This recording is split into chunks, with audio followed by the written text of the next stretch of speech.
Magandang araw mga ka-adventures. Ngayon, maglalakbay tayo sa napakagandang bansang Pilipinas, isang lugar na puno ng nakamamanghang ganda at hiwaga. Ako ang inyong host, si Jeff the Blind Explorer, at maniwala kayo sa akin, ayaw niyong palampasin ang paglalakbay na ito. Kaya, sumama na kayo, isuot ang inyong virtual hiking boots, at sumabak na tayo sa puso ng Pilipinas. Magugulat kayo na malaman na ang Pilipinas ay may mataas na English proficiency. Isipin nyo na lang, naglalakad kayo sa palengke at nakakausap nyo ang mga tao gamit ang English. Dahil dito, mas madali nating matutunan ang kanilang mga kwento at tradisyon.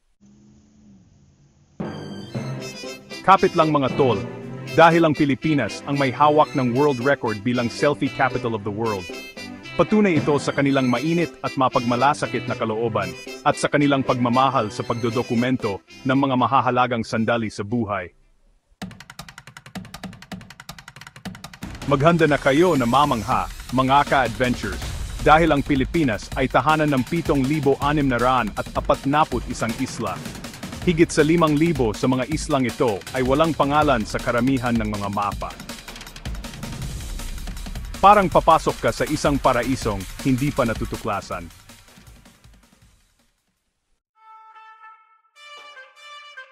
Maghanda na kayo na mamangha sa iba't ibang wika sa Pilipinas.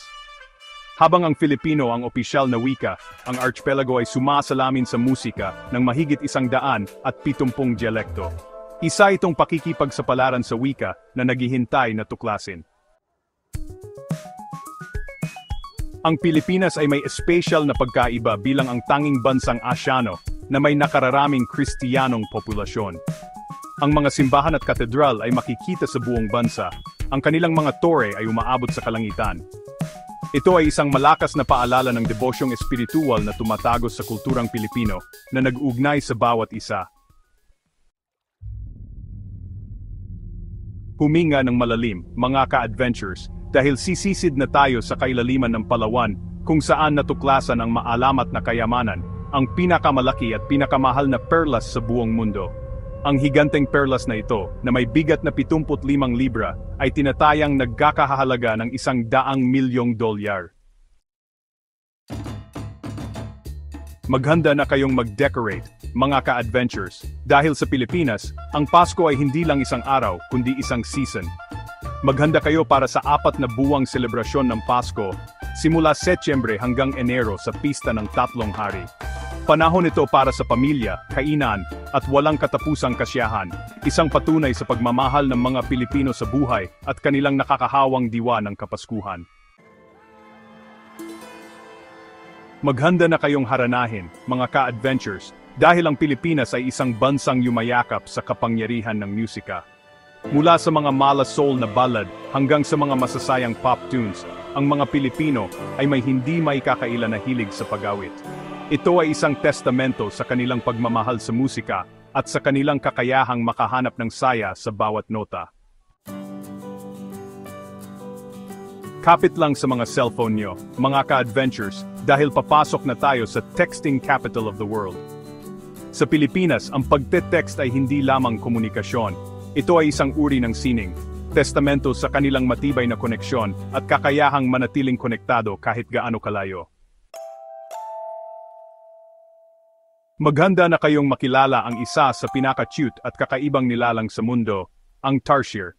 Ito ay isang paalala ng hindi kapanipaniwalang biodiversity na umuunlad sa bansang ito, Pilipinas. Ihanda ang inyong mga panlasa, mga ka-adventures, dahil tutuklasin natin ang mundo ng Filipino street food. Ang balut, isang fertilized duck embryo na pinakuluan ng buhay at kinakain sa shell, ay itinuturing na delicacy sa Pilipinas. Isa itong culinary adventure na hindi para sa lahat, ngunit ito ay testamento sa kakaiba, at minsan ay mapangahas na lasa ng lutuing Pilipino.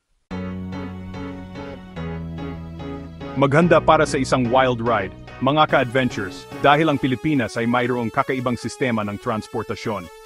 Mula sa mga iconic na jeepney, hanggang sa mga mabibilis na tricycle na sumisingit sa trapiko, ang paglilibot sa Pilipinas ay isang adventure sa sarili nito. Ito ay isang sensory overload sa pinakamagandang paraan, isang testamento sa talino at likas na kakayahan ng mga Pilipino. Alam nyo ba na ang Pilipinas ang pinakamalaking supplier ng mga nurse sa buong mundo? Ito ay isang testamento sa likas na mapag-aruga na kalikasan ng mga Pilipino at sa kanilang hindi natitinag na pangako na gumawa ng pagbabago sa mundo. Kapit lang, mga ka-adventures, dahil sasabak na tayo sa isang quintessential Filipino experience, ang pagsakay sa jeepney. Tara na! Ito ay isang maalog, magkagulo, at talagang nakakatuwang biyahe. Puno ng saya, isang tunay na refleksyon ng masiglang diwa ng Pilipinas. Tara na! Maghanda na kayong mainteresado, mga ka-adventures, dahil ang Pilipinas ay may kakaibang distinction sa mundo ng mga watawat. Ito lamang ang bansa kung saan ang pambansang watawat ay iwinagayway ng nakabaligtad upang magsignal ng digmaan. Isang testamento sa hindi matitinag na patriotism ng mga Pilipino at sa kanilang katapangan sa harap ng kahirapan. Sa puso ng Pilipinas, isang wika ang nagbubuklod sa bansa. Ang Filipino, ang opisyal na wika, ay nagsisilbing tulay sa pagitan ng magkakaibang dialekto at kultura. Ito ay isang testamento sa pagnanais ng mga Pilipino para sa pagkakaisa at sa kanilang pangako na pangalagaan ang kanilang pamana ng wika. Maghanda na kayong mabighani, mga ka-adventures, sa laki at ganda ng Pilipinas. Ang bansang ito ay nagtataglay ng kamamanghang diversity ng mga tanawin, mula sa matatayog na bulkan hanggang sa mga makukulay na coral reef. Ito ay isang paraisong naghihintay na tuklasin, isang testamento sa nakamamanghang kapangyarihan ng kalikasan at kagandahan. Maghanda na kayong magbukas ng sariwang buko, mga ka-adventures, dahil papasok na tayo sa kaharian ng Niyog, isang lugar ng kasaganaan. Ito ay isang testamento sa pagiging mapamaraan ng mga Pilipino at sa kanilang malalim na koneksyon sa lupa at kalikasan.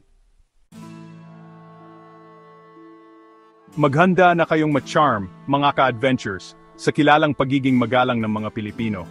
Ang paggalang sa nakatanda ay malalim na nakaugat sa kanilang kultura at madalas niyong maririnig ang po at opo bilang tanda ng paggalang. Ito ay testamento sa kanilang mabubuting puso at matibay na pagpapahalaga sa pamilya. Ngayon, mga ka-adventures, pag-usapan natin ang oras, o sa halip, ang Filipino time.